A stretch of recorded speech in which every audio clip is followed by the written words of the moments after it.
Bonjour, mesdames et messieurs.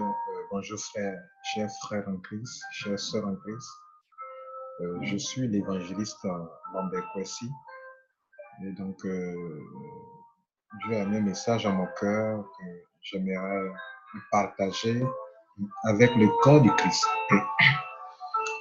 Des gens peuvent ne pas être chrétiens ou ont refusé d'aller prier dans une église par rapport à un certain nombre de faits qu'ils ont remarquées, des choses qu'on leur a rapportées. J'aimerais rassurer tout le monde que vous soyez chrétien ou non, vous pouvez écouter ce message et cela pourra vraiment vous éclairer. La Bible, c'est la lumière du monde et des chrétiens, nous sommes aussi la lumière du monde comme Jésus même l'a déclaré. Alors, nous allons sans tarder donc prendre quelques versets, nous entretenir sur un sujet que je juge très important. Je vous prie de le suivre jusqu'à la fin. Et je ne serai pas vraiment long. Je vais aller à l'essentiel. L'essentiel sur le sujet pour lequel je vous convie de ça. Alors, nous allons prendre la Bible dans le livre de la version Louis II. Ok, on va prendre Matthieu, le chapitre 5. Ok, à partir du verset 13. Jésus dit, vous êtes le sel de la terre, en s'adressant bien sûr à ceux qui ont décidé de le suivre, à ses disciples, à ceux qu'on appelle aujourd'hui des chrétiens. Donc c'est à ceux-là que Christ, notre Seigneur, s'adresse. Il dit, verset 13, vous êtes le sel de la terre. Mais si le sel perd sa saveur, avec quoi la lui rendra-t-on? Il ne sert plus qu'à être jeté dehors et foulé aux pieds par les hommes. Vous êtes la lumière du monde. Une ville située sur une montagne ne peut être cachée. Verset 15. Et on n'allume pas une lampe pour la mettre sous le boisseau, mais on la met sur le chandelier et elle éclaire tous ceux qui sont dans la maison. Que votre lumière luise ainsi devant les hommes, afin qu'ils voient vos bonnes œuvres et qu'ils glorifient votre Père qui est dans les cieux. Nous allons nous arrêter là. Alors ici, Jésus compare le chrétien d'abord à un sel, le sel dans la cuisine. Vous savez, Jésus aime parler en parabole. La parabole lui permet en quelques minutes d'expliquer, de dire beaucoup de choses. Donc ici, Jésus a fait des comparaisons très fortes. Quand on compare un homme au sel, vous savez que le sel permet de faire plein de choses et le sel est incontournable dans une maison. Le sel, c'est pour donner un goût à la sauce, donc c'est incontournable. Le sel, même, on prend pour soigner. À l'époque, à le temps de Jésus, le sel, on prenait pour désinfecter des plaies. Ça continue même aujourd'hui. Donc, retenez par là que Jésus voulait dire que le chrétien est quelqu'un qui apporte des solutions, est quelqu'un d'incontournable, mais quelqu'un qui est important, qui devrait être important dans la société dans laquelle se trouve. Important en ce sens qu'on a besoin de lui, en fait. Voilà. On a besoin de lui. Parce qu'il a quelque chose en lui dont le monde a besoin. Il a quelque chose en lui en tant que sel qui est nécessaire pour quelque chose. Nécessaire pour avancer dans quelque chose. Donc, ça, c'est la première comparaison. Et il disait, comme tel, nous ne devons pas perdre notre saveur. Parce que si le sel, si on prend pour apporter une saveur à quelque chose, si lui-même perd sa saveur, avec quel autre encore va venir apporter la saveur au sel? Vous comprenez? Ça, c'est ce qu'on note déjà. Deuxième chose, verset 14, il dit encore que vous êtes la lumière du monde. Attendez, comme si le sel ne suffisait pas, comme si la première comparaison ne suffisait pas, il donne encore une autre comparaison. Vous êtes la lumière du monde. Alors, que devons-nous entendre par vous êtes la lumière du monde? Vous connaissez l'importance de la lumière. La lumière éclaire. La lumière, lorsqu'elle est là, les ténèbres se dissipent. Donc, la lumière, c'est quelque chose qui va nous orienter vers une voie précise. Lorsque la lumière est là, nous savons où nous partons. Lorsque la lumière est là, nous n'allons pas nous cogner la tête contre le mur, tout cela. Vous voyez, regardez dans une maison quand il n'y a pas de lumière. Regardez dans un monde s'il n'y avait pas de lumière, s'il n'y a pas de soleil, si on reste tout dans les ténèbres, qu'il n'y a pas de lampadaire, il n'y a pas de lampe, qu'allons-nous faire? Donc, on compare encore ici le chrétien, l'homme que vous êtes, vous et moi, en tant que ceux qui ont donné leur vie à Jésus-Christ, que nous sommes la lumière de quoi? Du monde. C'est-à-dire, le monde a besoin de nous. Vous comprenez? C'est vrai, ce n'est pas nous qui avons besoin du monde. C'est le monde qui devrait avoir besoin du chrétien. Parce que le chrétien est le sel incontournable. Le chrétien est la lumière. La lumière qui éclaire les gens sur leur voie. La lumière qui dit, passez ici, ne passez pas là. Là-bas, il y a un trou. Quand la lumière est là, la lumière parle en fait. La lumière éclaire, donc la lumière parle. La lumière oriente. La lumière aide à voir loin. Donc le chrétien, voici sa position dans le monde dans lequel nous nous trouvons. Jésus ne s'arrête pas là. Il fait encore une comme si ce n'est pas suffisant. Il fait encore une troisième comparaison. Il dit qu'une ville située sur une montagne ne peut être cachée. C'est-à-dire que tout ce qu'on vient de mentionner, sel, lumière, c'est la même chose. Mais il dit encore que nous sommes comme une ville qui est située sur une montagne. Notre vie ne peut être cachée. Et donc, nous sommes des êtres où, quoi qu'on fasse, quoi qu'on dise, ce qui est en nous, l'esprit qui est en nous, le Saint-Esprit qui est en nous, fait que nous sommes des êtres utiles, des êtres importants qu'on ne peut pas cacher. Vous comprenez? Voilà. Et il continue dans cette lancée. Vous dit que, et on n'allume pas une lumière pour la mettre sous le boisseau. La lumière doit servir. La lumière doit être utile. Donc, on n'allume pas une lumière pour la cacher. À quoi bon? Donc, ça veut dire quoi? Nous, en tant que chrétiens, nous, en tant que lumière, nous, en tant que sel, nous devons donc jouer notre rôle. Aider les gens. C'est-à-dire, nous sommes l'espoir de ce monde. Nous sommes la lumière de ce monde. C'est en nous que les hommes doivent avoir l'orientation, le discernement. C'est par nous que les hommes doivent avoir la vision. C'est nous qui devons dire, nous devons les éclairer en matière de connaissance, en matière d'orientation. Ils ne maîtrisent pas des choses, donc on doit les éclairer parce que Dieu nous donne l'intelligence, Dieu nous donne la sagesse, Dieu nous donne tout ce que l'Esprit de Dieu peut révéler, nous l'avons. Et donc, tout ce qui est comme richesse dans la vie d'un chrétien doit être utile au monde. Et donc, pas le monde qui doit être utile pour nous, c'est le monde qui doit être utile au monde. On doit servir, on doit être utile pour le monde. Donc, le chrétien, la lumière qui est en toi, le sel que tu es, ce sont des choses que Jésus mentionne pour montrer que nous sommes incontournables, ou on devrait être incontournable. Parce que le constat est là. Nous allons en parler tout à l'heure. Mais cette lumière que vous êtes, on la met normalement sur le chandelier, sur la table, et elle éclaire ceux qui sont dans la maison. Et continue. Que donc, votre lumière luise devant les hommes, afin qu'ils voient vos bonnes œuvres et qu'ils glorifient votre Père qui est dans les cieux. Voilà le but de Jésus-Christ. Le but de Jésus-Christ, c'est que en nous appelant à le suivre, et quand nous décidons de le servir, Notre lumière doit briller pour le monde. Ça veut dire quoi?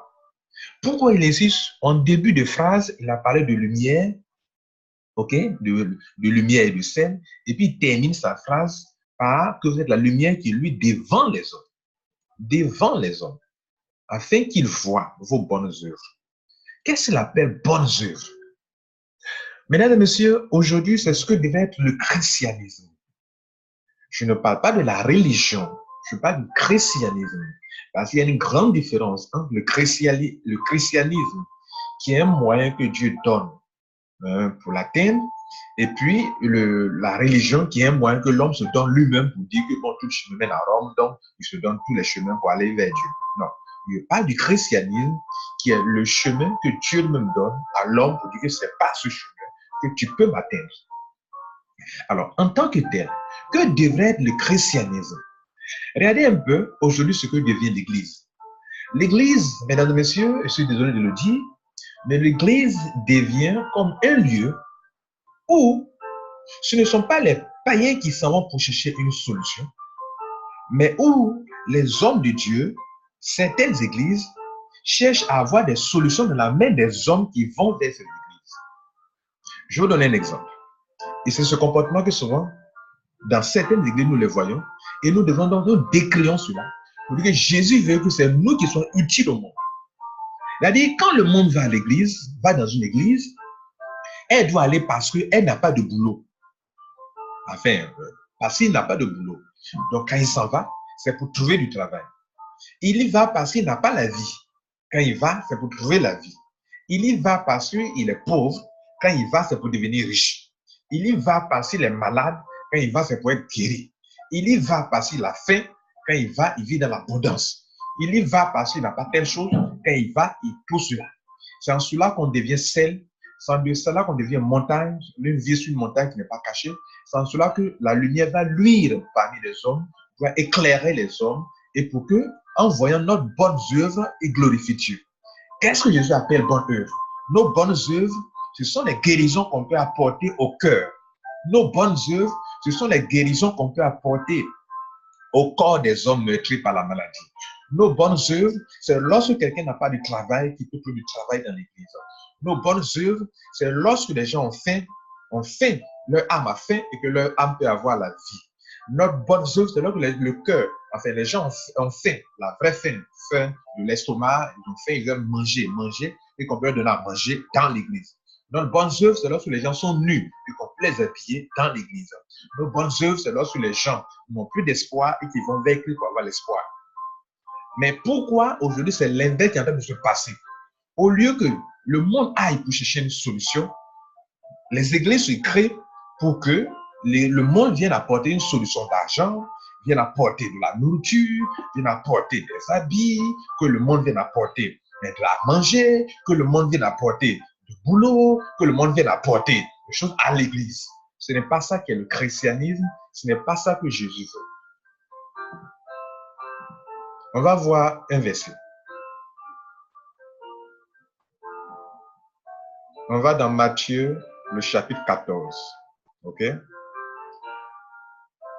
À partir du verset 13. On va vous expliquer un fait pour étayer ce que je suis en train de vous expliquer. Et quelle a été la réaction de Jésus-Christ. À cette nouvelle, Jésus partit de là dans une barque. Il est parti, il y avait une autre scène qui s'est passée, il est parti de là. Pour se retirer à l'écart dans un lieu désert. Donc Jésus a prêché, il est fatigué, il veut se retirer dans un lieu désert pour se reposer un peu. OK? Mais la foule l'ayant su, a su qu'il se retirait, sortit des villes et le suivit à pied. Pourquoi on le suit? Parce qu'en lui, il y a une solution. Donc, la foule l'ayant su, a su que Jésus est en train de se retirer. Les gens sont sortis nombreux de la ville et ils l'ont suivi à pied. Quand il sortit de la barque, Jésus donc, il vit une grande foule et fut ému de compassion pour elle et il guérit les malades. Pourquoi il fut ému de compassion? Dans certaines versions, on vous dira que parce qu'il voit que ce sont des gens qui sont sans berger. On continue. Et le soir étant venu, Donc, vous voyez, les disciples sont avec Jésus là. Okay? Donc, le soir étant venu, les disciples s'approchèrent de lui et dirent, ce lieu est désert et l'heure est arrivée, est déjà avancée. On va vers 20 heures, on va vers 22 heures. Renvoie la foule afin qu'elle aille dans les villes pour s'acheter des vivres, pour s'acheter à manger. Voilà, ici, là, c'est le désert, il n'y a pas à manger. Donc, les gens n'ont pas à manger ici. Donc, il faut leur dire, non, qu'à rentrer chez eux, que chacun rentre chez soi, que chacun cherche à se débrouiller, manger chez lui. Parce que nous, là, l'argent qui est dans l'église ici, là, ça ne va pas suffire pour donner à manger aux gens. C'est ce que ça veut dire aujourd'hui à notre époque, ok? Parce que ici, là, parce que l'argent qui est là, ça ne peut pas suffire. Donc, on ne peut pas faire quelque chose pour quelqu'un. Les pauvres qui sont venus là, on ne peut rien faire pour eux. C'est ce que les disciples sont en train de dire à Jésus. À l'église, le monde a soif, le monde va à l'église. Et le monde veut manger. Le monde veut prospérer. Les païens veulent prospérer. Ils veulent avoir la vie. Ils ont vu de loin que l'église est un lieu où ils peuvent aller pour prospérer, où ils peuvent aller pour manger, où ils peuvent aller pour avoir la nourriture de leur âme, la nourriture de leur corps, pour s'habiller, pour prospérer, parce que Jésus peut bénir là-bas. Parce que pour eux, dans leur entendement, l'Église peut les aider à avancer, à prospérer, parce que l'Église a la grâce de Dieu sur elle. C'est la même chose qui est arrivée quand Jésus était dans le désert avec une grande foule. Et les disciples sont autour de Jésus, comme les diacres, comment on appelle, les conseillers du pasteur sont autour de lui. Qu'est-ce qu'ils disent par rapport au peuple? Qu'est-ce qu'ils disent par rapport aux païens qui viennent à l'église? Quelle est leur réaction par rapport à cela? Donc, c'est la même réaction que là aujourd'hui. Des hommes de Dieu, des conseillers du pasteur, les gens autour du pasteur, le diaconat, hein, comment on appelle, tous ceux qui sont autour du pasteur, le conseiller, hein, du pasteur, de l'apôtre, de qui que ce soit, qui fait l'œuvre de Dieu, ceux qui sont autour de lui, ou bien lui-même, voilà leur réaction. Il dit, ce lieu est désert et l'heure est déjà avancée. Renvoie la foule afin qu'elle aille dans les villes pour s'acheter des vivres. Je vous avertis, vous n'entendrez jamais une telle prédication dans une église. Je vous mets au défi. Vous n'entendrez pas de telles prédications dans une église. Parce que c'est une parole que Jésus va les réprimander et qui reproche des choses qui se font dans l'église et que personne ne vous le dira. Alors Jésus leur dit, répondit, ils n'ont pas besoin de s'en aller. Vous comprenez ça? Jésus est conscient qu'il n'y a pas de nourriture, c'est vrai, il n'y a pas de nourriture. Jésus est conscient qu'il n'y a rien à manger. Et bien Jésus dit, ils n'ont pas besoin de s'en aller et il ne s'arrête pas là. Donnez-leur vous-même à manger. Voilà. Mesdames et messieurs, frères et sœurs, Jésus dit au pasteur, Jésus dit à l'apôtre, Jésus dit au conseiller, Jésus dit au diacre, Jésus dit à vos staff de votre église, Jésus dit, ceux qui sont là, c'est vous qui devrez leur donner à manger.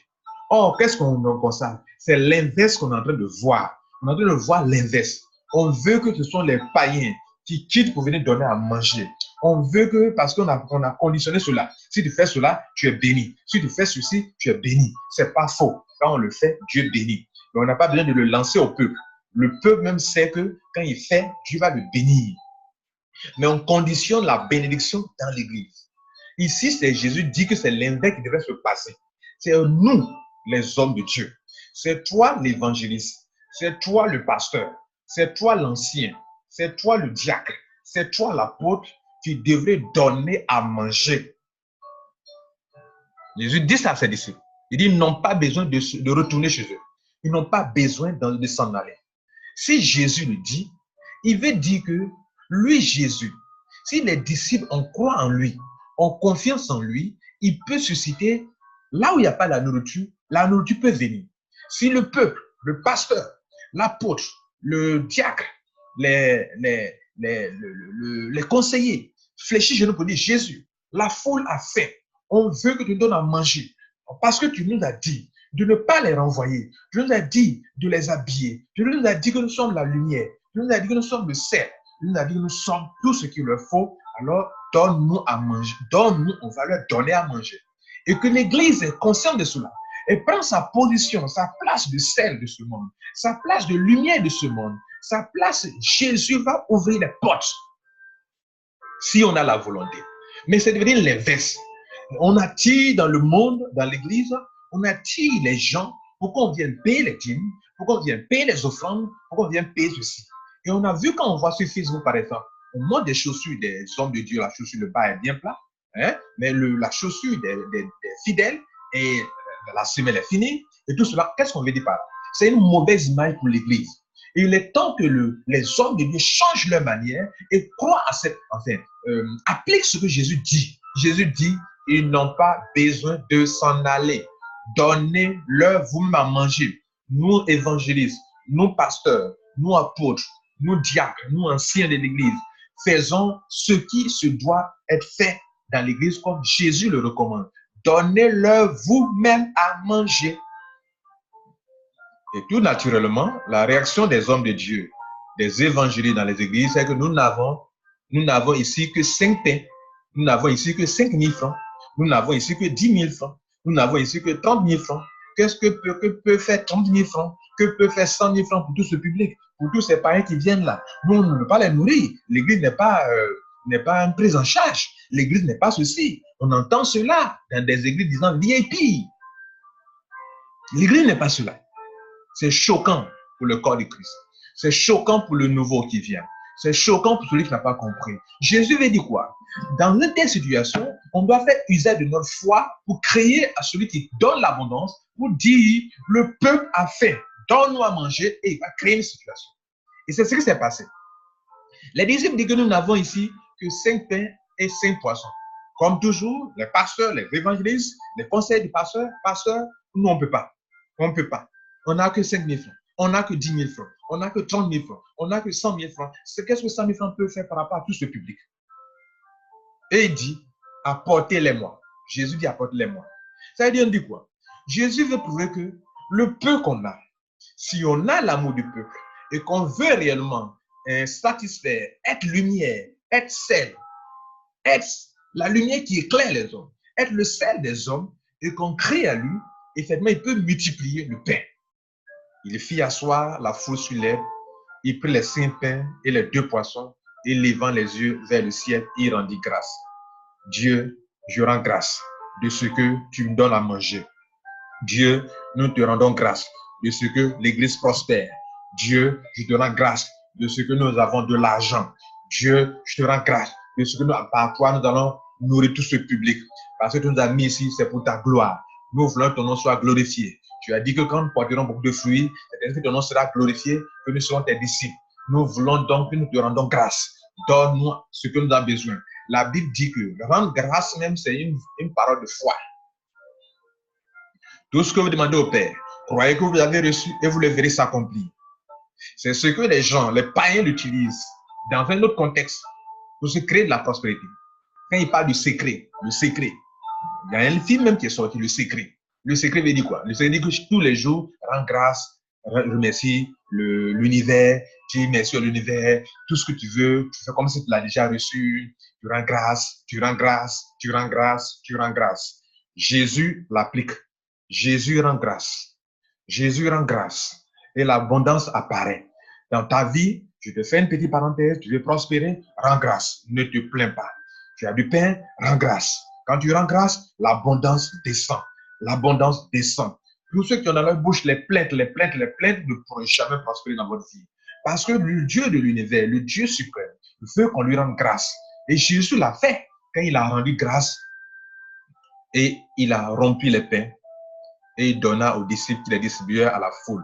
Tous mangèrent et furent rassasiés et on apporta 12 paniers dans des morceaux, 12 paniers pleins de morceaux qui restaient. Donc on a rempli le pain, on partage, ça ne finit pas. On partage, ça ne finit pas. Pourquoi? Parce que cet homme, Jésus, homme Dieu, sur terre, il connaît le secret. C'est-à-dire, il veut être le sel. Il veut être le sel pour les gens. Et non pas le monde qui va devenir sel pour nous. Et non pas le monde qui va devenir la lumière pour nous. Aujourd'hui, c'est ce qui se passe. C'est le monde qui éclaire les chrétiens sur les nouvelles technologies. Ça ne devrait pas être le cas.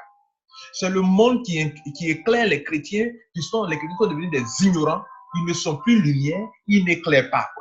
Sachez-le, l'ignorance, ce sont des ténèbres. Si on prend le domaine des finances, les chrétiens doivent être calés, comme on le dit. Si on prend le domaine de telles sciences, les chrétiens doivent être les plus calés, les plus instruits, les plus érudits. Si on prend dans tel domaine, les chrétiens devraient être les plus érudits, les plus avertis, les plus éclairés dedans. Mais qu'est-ce qu'on constate? On constate que l'Église a perdu sa première place de lumière, a perdu sa place de sel. Et même l'Église qu'on construit, on construit pourquoi? Ça devient une source une création de richesse, c'est-à-dire un lieu où on crée pour attirer l'argent des païens.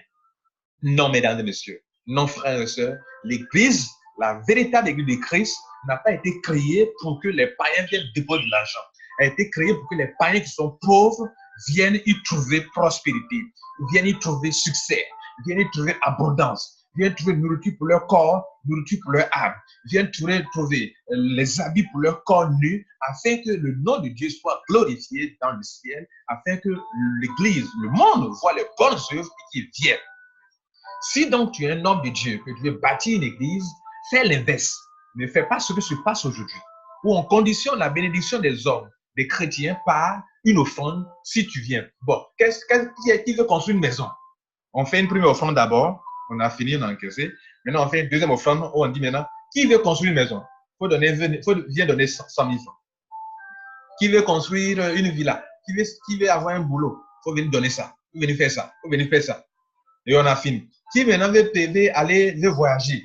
Ceux qui veulent voyager, qui veulent aller en Europe, qui veulent aller à Londres, qui veulent aller aux États-Unis, qui veut voyager, qui veut avoir son visa? Excusez-nous, mais vous vous moquez du monde. Et ce n'est pas ça le christianisme. Je vais donner ce que l'apôtre Paul dit. Nous allons prendre aussi encore un autre verset, un autre troisième verset, on va terminer là. On prend le verset du 2 Thessaloniciens 3. 2 Thessaloniciens 3, du verset 6, à partir du verset 6. Dans Louis II, Jésus dit, enfin l'apôtre Paul dit, nous vous recommandons, frères, au nom de notre Seigneur Jésus-Christ, de vous éloigner de tout frère qui vit dans le désordre, et non selon les instructions que vous avez reçues de nous. Vous savez vous-même comment il faut nous imiter, car nous n'avons pas vécu parmi vous dans le désordre. Nous n'avons mangé gratuitement le pain de personne. Il dit, nous n'avons mangé gratuitement le pain de personne. L'apôtre Paul dit, l'apôtre Paul, c'est celui qu'on appelle aujourd'hui apôtre dans nos églises. L'apôtre Paul, c'est ce qu'on appelle pasteur dans nos églises. L'apôtre Paul, c'est ce qu'on appelle, comment on appelle, évangéliste dans nos églises. L'apôtre Paul, c'est lui qui est aujourd'hui le symbole. Si on parle de tout ce qu'on a, c'est un symbole. En fait, ça veut dire que c'est une image. OK. Donc, tout cela sont cela. Il dit, lui, nous n'avons mangé gratuitement le pain de personne. Mais dans le travail et dans la peine, nous avons été nuit et jour à l'œuvre pour n'être à charge à chacun de vous. Il dit que lui-même, là, eux-mêmes apôtres, là, ils se mettent au travail, ils font des affaires. L'apôtre Paul faisait quoi? Faisait des bâches, si vous voulez. Il faisait des bâches. Aujourd'hui, on appelle ça bâche. Il faisait des bâches. C'était ça son boulot. Il les vendait et puis il gagnait de l'argent. Il dit, nous n'avons mangé gratuitement le pain de personne, mais dans le travail et dans la peine. Nous avons été nuit et jour à l'œuvre pour n'être à charge à aucun de vous, pour ne pas être une charge de vous. Vous, les païens qui venez à l'église, vous vous convertir à Jésus-Christ là. Nous ne sommes pas là pour vivre de votre argent. Ce n'est pas pour cela qu'on a créé l'église. Ce n'est pas pour cela que l'église doit exister. Ce n'est pas que nous n'en eussions le droit. Voilà, il dit que ce n'est pas parce que nous n'avons pas le droit. En tant que pasteur, je suis là pour vous nourrir, pour vous enseigner la parole de Dieu. Donc, il y a un verset qui dit qu'effectivement, celui qu'on enseigne doit donner ses biens, doit apporter ses biens comment on appelle, au pasteur, à l'évangéliste, à l'apôtre. C'est pour ça qu'il dit que ce n'est pas que nous n'en eussions pas le droit. Le pasteur a le droit. Mais ce qu'il veut faire, la nuance qu'il veut lever, c'est quoi? C'est qu'aujourd'hui, les gens ont pris ce côté-là pour bâtir des églises où ils sont assis, ils sont là, et on conditionne les bénédictions, et puis donc on attire l'argent dans l'église, sachant que l'église ne fait aucun effort pour lutter contre la pauvreté, pour créer des emplois. L'église ne fait aucun effort pour être le sel, la lumière du monde, pour que ce soit le monde qui vienne pour avoir quelque chose. Pour dire que j'étais sans emploi, quand j'ai été dans cette église, je travaille maintenant. J'étais pauvre, quand je suis dans cette église, maintenant je suis devenu riche. C'est ce qu'on devrait avoir dans les églises. Et l'apôtre Paul dit que ce n'est pas parce qu'on n'a pas le droit de manger votre pain. On a le droit. Mais nous avons voulu vous donner en nous-mêmes un modèle à imiter. Ils sont combien qui imitent le modèle d'apôtre Paul? Ils prêchent les autres messages d'apôtre Paul, mais ne prêchent jamais ce message. Je vous ai dit, je vous mets au défi, vous ne trouverez jamais dans une église un pasteur, un apôtre, un évangéliste qui va se lever, qui va prêcher ce message que je vais vous donner là, aujourd'hui. Et donc aujourd'hui, ça fait que beaucoup de personnes qui voient le christianisme en train d'être dénaturé perdent sa valeur, perdent sa crédibilité. Aujourd'hui, il y a des hommes encore dans ce monde qui sont convaincus que le christianisme n'est pas ce qui se passe. Donc ce message pour faire comprendre que Jésus n'a pas monté une église qui escroque les gens. Jésus n'a pas monté une église qui devient comme celui qui vient commander de la nourriture, commander des habits. Mais au contraire, l'église, le christianisme, le vrai christianisme, est un christianisme qui apporte des solutions. Quand les hommes politiques ne voient pas clair, l'église les éclaire. Quand l'église, les hommes politiques sont dans la tourmente, Jésus vient, l'église va venir pour les éclairer. Quand il n'y a pas d'emploi dans un pays, l'église doit créer des emplois. Quand il n'y a pas de la nourriture, l'église doit apporter de la nourriture. Quand il n'y a pas de succès, l'église doit apporter le succès en tant que lumière, en tant que sel.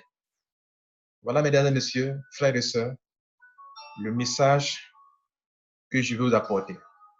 Pour vous dire que, attention, ne mettez pas tout le monde dans le même lot, dans le même bateau. Il y a le vrai christianisme et il y a le faux christianisme. OK. Donc, sur ce, je vais m'arrêter là. John Robbins disait que croire que la Bible seule est la vérité signifie que ce que la Bible dit est la vérité. Ce qui peut être déduit à partir de la Bible est la vérité. Tout le reste n'est que vérité, n'est pas la vérité. Tout le reste, tout ce qui n'est pas biblique, tout ce que les gens font qui n'est pas biblique, ce n'est pas de la vérité. Ça fait 43 minutes, 45 minutes, je vais m'arrêter là. C'était l'évangéliste Lambert Kwasi. C'était quand même important que je vous dise ce que est l'église, ce qui n'est pas le christianisme, l'église de Jésus-Christ. Merci. À une autre fois, un autre dimanche, je vais vous annoncer aussi une autre parole que Dieu mettra à mon cœur si vraiment Dieu me donne cette inspiration pour le faire.